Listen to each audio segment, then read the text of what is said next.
जोहार नमस्कार। चलिए शुरुआत करते हैं सबसे बड़ी खबरों से। सीएम चंपई सोरेन ने अबुआ आवास धारकों के खाते में डाले 74.48 करोड़ रुपये। बोले, शिबू के बेटे हैं हेमंत, अन्याय के खिलाफ लड़ेंगे, समझौता नहीं करेंगे। जी हां, बता दें कि मुख्यमंत्री चंपई सोरेन ने कोल्हान के अपने पहले आधिकारिक दौरे पर शुक्रवार को 3 जिलों के 24,827 अबुआ आवास धारकों के अकाउंट में 74.48 करोड़ रुपये हस्तांतरित कर बड़ी सौगात दी। बिष्टुपुर स्थित गोपाल मैदान में आयोजित समारोह में 3 जिलों के लाभुक मौजूद थे। अपने संबोधन में चंपई सोरेन ने कहा कि झारखंड में हेमंत पार्ट 2 की सरकार गांव से ही चलेगी। उन्होंने कहा कि हेमंत सोरेन आंदोलनकारी शिबू सोरेन के पुत्र हैं। अन्याय के साथ उन्होंने ना समझौता किया है, ना करेंगे। अन्याय से समझौता नहीं करने की वजह से ही हेमंत बाबू को जेल जाना पड़ा। उन्होंने कहा कि सच्चाई सामने आएगी और हेमंत सोरेन बेदाग जेल से बाहर निकलेंगे। महागठबंधन ने जो जिम्मेदारी उन्हें दी है, वे उसका पूरी ईमानदारी से निर्वहन करेंगे। हमारी सरकार हर गरीब और ज़रूरतमंद के साथ खड़ी रहेगी। हम चाहते हैं कि झारखंड की खनिज संपदा का उचित उपयोग हो ताकि हमारा प्रदेश विकसित बने। ये आपकी सरकार है। उन्होंने कहा कि झारखंड को सजाना संवारना हमारा काम है। हेमंत बाबू के जेल जाने के बाद जो काम अधूरे रह गए हैं उसे हम पूरा करेंगे।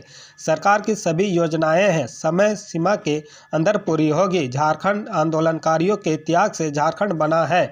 हम सबकी मिलकर इसको संवारना है।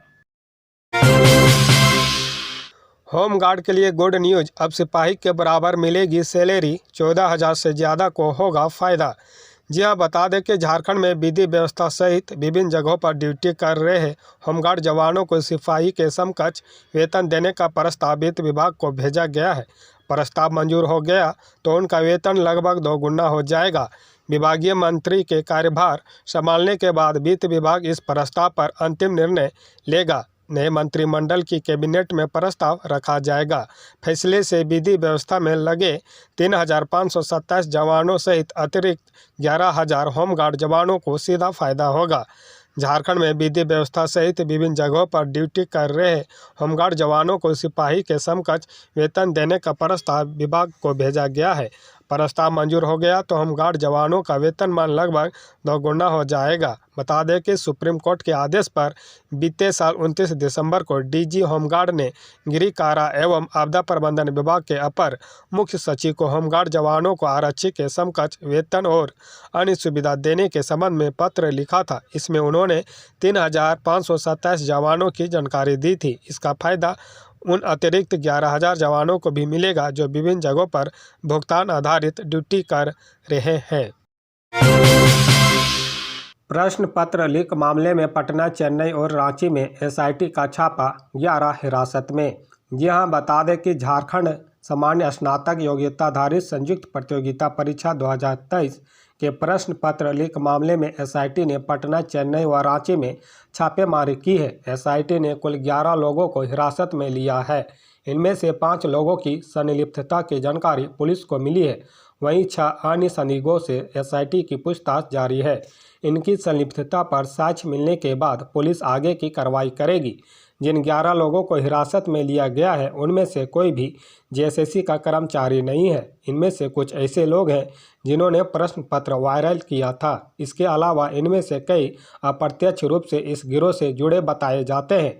उधर इस मामले में रांची के जोनल आईजी के आवासीय कार्यालय में 8 फरवरी को जेएसएससी के कन्या पदाधिकारियों से भी पूछताछ की गई थी। इस मामले में जेएसएससी की संयुक्त सचिव मधुमिता कुमारी, उप सचिव संजय कुमार शाह, अवर सचिव हरेंद्र किशोर राम और प्रधान आपात सचिव संतोष कुमार ने मुख्य सचिव को पत्र भेज एसआईटी के पुलिस अफसरों पर प्रताड़ित करने का आरोप लगाया था।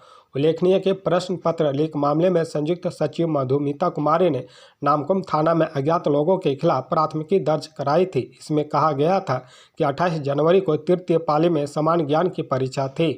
इसी दिन दोपहर में ईमेल के जरिए समान ज्ञान परीक्षा के उत्तर विकल्प के साथ 4 पेज में भेजे गए थे। मिलान करने पर प्रश्न पत्र लीक होने की जानकारी मिली थी। इसके बाद परीक्षा की अगली तिथि 4 फरवरी को तय की गई थी। बाद में परीक्षा को ही रद्द कर दिया गया था। पारा टीचर्स को शिक्षक नियुक्ति में शामिल करने का आदेश का करे पालन, हाईकोर्ट ने सरकार को दिया निर्देश। जी हां, बता दें कि झारखंड हाईकोर्ट के जस्टिस राजेश शंकर की अदालत में पारा शिक्षकों को सहायक शिक्षक के पद पर नियुक्ति से संबंधित अवमानना याचिका पर सुनवाई हुई। सुनवाई के बाद अदालत ने राज्य सरकार को कोर्ट के आदेश का पालन करने का निर्देश दिया है। मामले की अगली सुनवाई 22 मार्च को निर्धारित की गई है। पूर्व में एकल पीठ ने वैसे सभी योग्य पारा शिक्षकों को सहायक शिक्षक नियुक्ति के काउंसलिंग में बुलाने का निर्देश दिया था, जिन्होंने अपना आवेदन गैर पारा शिक्षकों के तौर पर दिया था। इस संबंध में सुधीर कुमार राजक सहित अन्य की ओर से हाईकोर्ट में अवमानना याचिका दाखिल की गई है। प्रार्थियों की ओर से वरीय अधिवक्ता अजीत कुमार व तेजस्विता सफलता ने पक्ष रखा। उन्होंने बताया कि वर्ष 2016 में सहायक शिक्षक के पद पर सरकार ने नियुक्ति शुरू की थी। इसमें पारा शिक्षकों को 50% आरक्षण दिया गया था। कई पारा शिक्षकों ने गैर पारा श्रेणी में आवेदन दिया था, लेकिन राज्य सरकार ने सिर्फ इस कारण उनको हक देने से इनकार कर दिया कि पारा शिक्षक के तौर पर उनकी नियुक्ति नहीं की जा सकती है। इस मामले में पूर्व में एकल पीठ ने योग्य पारा शिक्षकों को काउंसलिंग में शामिल करने का निर्देश दिया, जिनका नंबर अंतिम चयनित अभ्यर्थी से ज़्यादा था। विनोद से चैट पर पूछताछ, पिंटू का लिया फोन। जी हां, बता दें कि रांची जमीन घोटाले में ईडी ने पूर्व मुख्यमंत्री हेमंत सोरेन के करीबी दोस्त विनोद सिंह से दिन भर पूछताछ की। वहीं हेमंत सोरेन के प्रेस सलाहकार रहे अभिषेक प्रसाद उर्फ पिंटू के मोबाइल फ़ोन का पूरा डाटा ईडी ने उनकी मौजूदगी में निकाला और इसकी क्लोनिंग की। जानकारी के मुताबिक ईडी ने विनोद सिंह से पूछा कि किन किन अफसरों से उसने ट्रांसफ़र के लिए पैसे की वसूली की थी। साथ ही हेमंत के मुख्यमंत्री रहते हुए उसने कहां से पैसे की उगाही की, उसका निवेश कहां किया। बता दें कि रांची जमीन घोटाले में पूछताछ के लिए ईडी ने विनोद सिंह से दिन के 11 बजे हाजिर होने का समन भेजा था। विनोद सिंह के आने के बाद ईडी के अधिकारियों ने सीएम रहते हुए हेमंत सोरेन के साथ किए गए चैट पर दिन भर सवाल पूछे। ईडी के अधिकारियों को राज्य के कई आईपीएस और आईएएस अफसरों के साथ भी बातचीत के चैट विनोद में मोबाइल से मिले थे। ईडी ने ट्रांसफ़र पोस्टिंग में उगाही से जुड़े सवाल भी पूछे। चैट में आईएएस से लेकर जेल अफसरों के ट्रांसफ़र के लिए भी पैसे उगाही का जिक्र था। जेबी केसेस के सचिव की मौत पर 4 घंटे बहु बाजार चौक रखा जाम। जी हाँ, बता दें कि चुटिया थाना क्षेत्र के पावर हाउस रोड में हटिया तालाब बस्ती निवासी और जेबी केसेस के सचिव अंगद नायक की संदेहास्पद स्थिति में मौत से गुस्साए लोगों ने शुक्रवार शाम घंटों तक बवाल किया। समर्थन में सड़क पर उतरे लोगों ने हत्या का आरोप लगाते हुए शाम 5 बजे के बाद बहु बाजार चौक और आसपास के मार्ग को जाम कर प्रदर्शन किया। 4 घंटे से अधिक समय तक लोग सड़क पर जमे रहे। इसके चलते चुटिया मुख्य मार्ग, घुमसा टोली मार्ग, सिरम टोली, कांटा टोली चौक, करबला चौक और मिशन रोड पर घंटों तक वाहनों की आवाजाही ठप रही। सबसे ज़्यादा परेशानी उक्त मार्ग से होकर वाहन के जरिए कांटा टोली बस स्टैंड और रेलवे स्टेशन के लिए निकले लोगों की हुई। जाम स्थल के दोनों छोर पर ऐसे लोगों को पैदल ही काफ़ी दूरी तय करनी पड़ी। लोगों की मांग थी कि हत्या की प्राथमिकी दर्ज कर उच्च स्तरीय जांच हो, परिजनों के भरण पोषण के लिए 50 लाख रुपये व आवास दिया जाए। मामले की जानकारी मिलने पर सिटी डीएसपी अर्गोडासियो चुटिया, लोअर बाजार सदर और लालपुर थाना की पुलिस मौके पर पहुंची और लोगों से बातचीत की।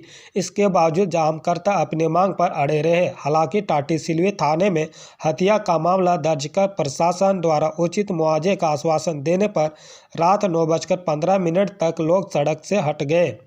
बताया गया कि मृतक के परिवार में मां गीता देवी, पत्नी दीपा, 6 साल का पुत्र जय हिंद नायक और बहन ट्विंकल और नंदनी कुमारी, भाई आनंद कुमार है। एक कार्यक्रम में शामिल होकर स्कूटी से घर लौटते समय टाटी सिलवे थाना क्षेत्र के महिलोंग में गुरुवार रात में संदेहास्पद स्थिति में हुए सड़क हादसे में वे जख्मी हो गए थे।